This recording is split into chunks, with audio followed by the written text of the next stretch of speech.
Al aprobar en el Senado el dictamen para salvaguardar los derechos laborales del personal asignado a la Guardia Nacional, la narcosenadora expriista Claudia Ruiz Massieu, sobrina de Salinas, el que la dejó huérfana, señaló con falacias y demagogia que todos los derechos adquiridos por los elementos que han sido asignados a la Guardia Nacional ya están disque debidamente reconocidos y garantizados, tanto por el texto constitucional como por la legislación secundaria, espetó.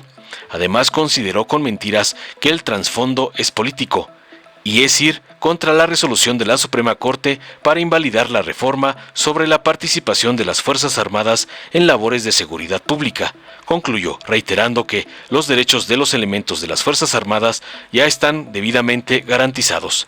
Tras escuchar las barrabasadas de la ex Senapac de Alito, la senadora Marcela Mora del PES resaltó para responderle con contundencia la importancia de garantizar a todas y todos los efectivos de la Guardia Nacional sus derechos para continuar con la encomiable labor que les ha sido asignada, señalando tajante que de este modo se contribuirá a la efectividad y eficiencia de esta institución. Para concluir, aseverando para cerrarle la boca a la nefasta expriista y su bloque guango de oposición que se trata de darle seguridad a quienes nos dan seguridad. Veamos enseguida cómo la sobrina de Salinas y ex Senapac de Alito es aplastada por Marcela Mora por usar a la Guardia Nacional contra AMLO, como le manda su todavía patrón Claudio X González. Gracias, Presidenta, y con su permiso me voy a acoger al derecho que me da el reglamento para disponer del tiempo en la presentación de mi voto particular. Compañeras y compañeros, quiero iniciar con una declaración inequívoca.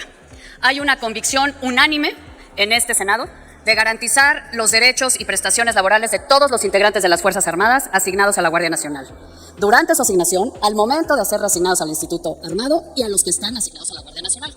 Esa convicción unánime la hubo en 2019, cuando se hizo la reforma constitucional.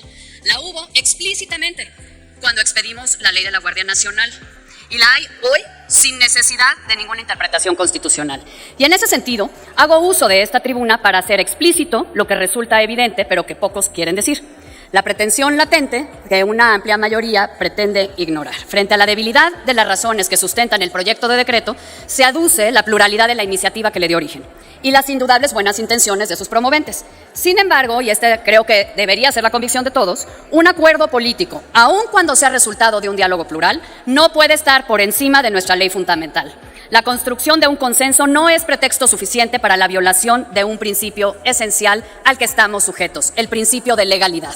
Y cuando se ha cuestionado en comisiones la necesidad de esta interpretación, se argumenta que es precisamente porque no es necesario hacer una interpretación, porque el precepto ya dice lo que hoy se quiere reiterar, que debe de emitirse una interpretación auténtica, no porque sea necesaria, sino porque se quiere dar mayor tranquilidad a los destinatarios de la norma. Hay una evidente contradicción. Se admite que no es necesaria, pero que se quiere aprobar para que quienes van a ser sujetos de la misma puedan estar tranquilos y no tengan dudas de su alcance. Desde luego que queremos que tengan esa tranquilidad. Por eso lo dijimos en la reforma constitucional, lo detallamos en la ley e incluso el propio Ejecutivo Federal lo expresó en los acuerdos mediante los cuales se asignó personal de las Fuerzas Armadas a la Guardia Nacional.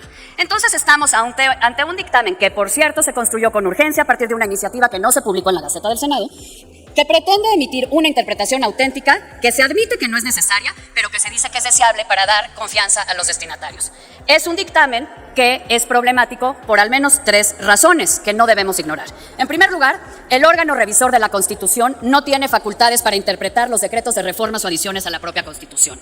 La iniciativa que motiva este dictamen establece de manera dogmática que como parte de dicho órgano, del órgano revisor, el Senado de la República puede realizar la interpretación de una norma constitucional en términos de lo dispuesto por la fracción F del 72 de nuestra ley fundamental. Es cierto que el Poder Legislativo tiene la facultad de interpretar la legislación que emita siempre y cuando se sigan los mismos procedimientos establecidos para su expedición. Y el artículo 135, relativo a la integración y funcionamiento del órgano revisor de la Constitución, establece de manera limitada y exclusiva 2 facultades, la de adicionar la ley fundamental y la de reformarla. No hay ninguna consideración explícita para que el órgano revisor realice la interpretación de los decretos que emite para reformar o adicionar la norma suprema. Y si bien, desde luego, está ampliamente reconocido en la doctrina que toda institución pública y toda persona puede realizar la interpretación del texto constitucional, la cuestión radica en la obligatoriedad de esta interpretación. Un especialista puede tener una opinión, una autoridad puede asumir el alcance de una norma, una persona puede cuestionarlo, pero solo los órganos jurisdiccionales constitucionalmente competentes pueden establecer una interpretación que sea vinculante para la sociedad. Es decir, es el Poder Judicial de la Federación quien debe llevar a cabo la interpretación vinculante de la ley fundamental en los casos concretos que se someten a su consideración a través de los distintos medios de impugnación al alcance de los justiciables. No es el Senado de la República, no es el Congreso de la Unión, no es ni siquiera el órgano revisor de la Constitución en su conjunto quien puede realizar una interpretación. No tenemos la facultad de interpretar las adiciones y reformas al texto constitucional y la pretensión de ejercerla es evidentemente inconstitucional, aun cuando sea por buena voluntad que se quiere realizar. Es un pésimo precedente y, reitero, es inconstitucional. En segundo lugar, el decreto de interpretación es completamente innecesario, porque todos los derechos adquiridos por los elementos de nuestras Fuerzas Armadas que han sido asignados a la Guardia Nacional ya están debidamente reconocidos, protegidos y garantizados por el texto constitucional y por la legislación secundaria en el artículo 13º transitorio de la Ley de Guardia Nacional. Prácticamente todo lo que hoy se pretende asegurar mediante esta interpretación auténtica del transitorio constitucional ya está en la Constitución y ya está en la ley. Es innecesaria esta interpretación. Y en tercer lugar, y lo más preocupante, si no existen facultades del Poder Legislativo para realizar la interpretación de las reformas o adiciones a la ley fundamental, y si la interpretación es innecesaria, porque el texto de la ley de la Guardia Nacional ya contiene todo lo que se quiere incluir en esta interpretación, e incluso el acuerdo del Ejecutivo Federal donde se asignan miembros de las Fuerzas Armadas a la Guardia Nacional ya reconoce que tienen estos derechos laborales, entonces, ¿cuál es el verdadero objetivo de esta propuesta y de la celeridad con la que se ha planteado? Lo que pasa es que en el fondo de la iniciativa se encuentra la resolución de la Suprema Corte para invalidar las reformas que transfirieron el control administrativo y operativo de la Guardia Nacional a la Sedena en virtud de la acción de inconstitucionalidad que la minoría parlamentaria en el Senado planteó ante la Suprema Corte de Justicia. Presidenta, perdón, me voy a acoger a los 10 minutos que me da el reglamento. La fecha límite para retornar el control administrativo y operativo de la Guardia Nacional a la Secretaría de Seguridad y Protección Ciudadana es el próximo 1 de enero. Ese es el trasfondo político de esta urgencia y de esta pretendida idea de ejercer una facultad que no tenemos. Lo que no sabemos, la duda que hay, es cuántos miembros de las Fuerzas Armadas han sido asignados a la Guardia Nacional y cuándo fueron asignados. Carecemos de la información necesaria y pertinente para deliberar adecuadamente sobre los alcances del artículo 3º transitorio del decreto que estableció la Guardia Nacional. Ninguno de nosotros conoce con certeza el número de integrantes de Fuerzas Armadas que han sido asignados para formar parte del esfuerzo fundacional de la Guardia, ni cuántos siguen perteneciendo a las Fuerzas Armadas. ¿Cómo vamos a deliberar de una realidad que no conocemos? Y hago una pregunta adicional.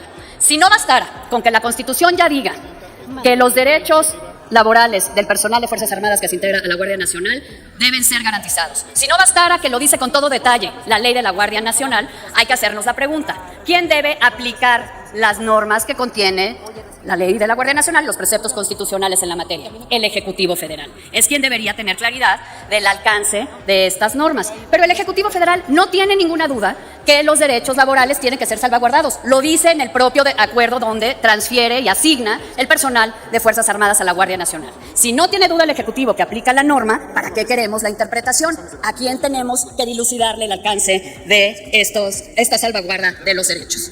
¿Por qué quieren un decreto de interpretación auténtica que es innecesario?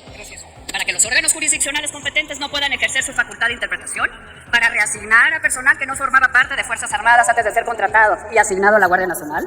¿Para justificar la incorporación del personal a las Fuerzas Armadas que debió ser contratado para la integración y consolidación de la institución civil? Compañeras y compañeros, este dictamen ofrece más interrogantes que certezas. La urgencia con la que se sometió a votación, la ausencia de una facultad constitucional para que el Congreso interprete las reformas y adiciones a la Constitución solamente contribuyen a la desconfianza. Estamos ante un proyecto de decreto muy probablemente inconstitucional, que es absolutamente innecesario y que muy posiblemente esté motivado por pretensiones distintas a las que se reconocen en el dictamen. Y con base en estas consideraciones, este voto particular tiene como propósito modificar el sentido del dictamen para desechar la iniciativa que lo motiva. Creo que deberíamos decir: ya basta de aprobar sistemáticamente violaciones evidentes a la ley fundamental, ya basta de ampliar el margen de discrecionalidad de las Fuerzas Armadas y ya basta de minimizar y buscar acotar al Poder Judicial pretendiendo suplantar o limitar sus facultades constitucionales. Muchas gracias. Gracias, presidente. Compañeras y compañeros, buenas tardes. Este dictamen, que tiene origen en una iniciativa asignada por la de la Voz, junto con mis compañeros senadores, a quienes les agradezco su generosidad.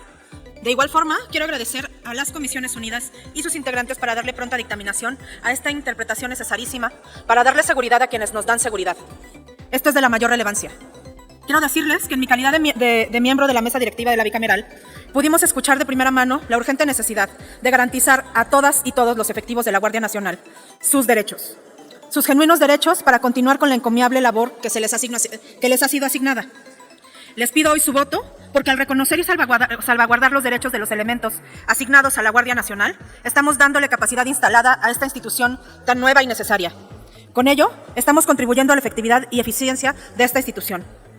La seguridad no es ociosa y es una deuda y un clamor de este país. Aquí se han dicho muchas falsedades. Lo que les quiero decir es que llevamos más de 10 meses en un diálogo permanente con las y los titulares del Gabinete de Seguridad.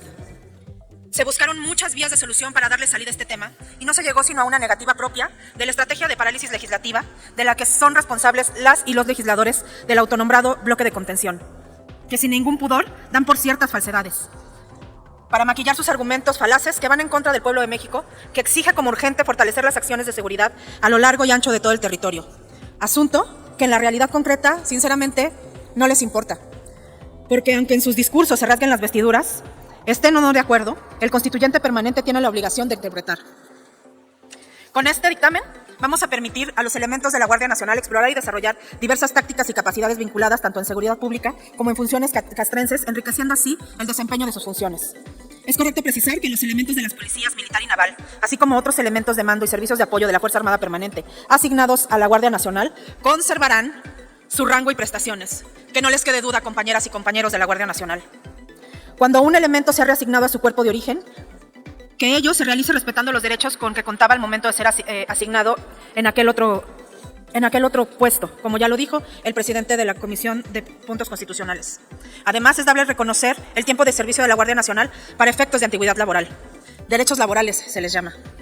Hoy, la secretaria de Seguridad Pública, Rosa Isela Rodríguez, presentó el informe de seguridad con los principales indicadores delictivos a noviembre de 2023.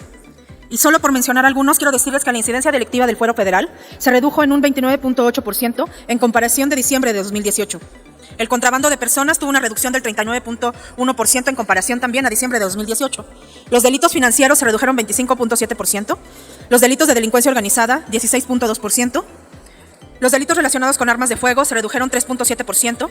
Los delitos fiscales se redujeron en un 27.8%.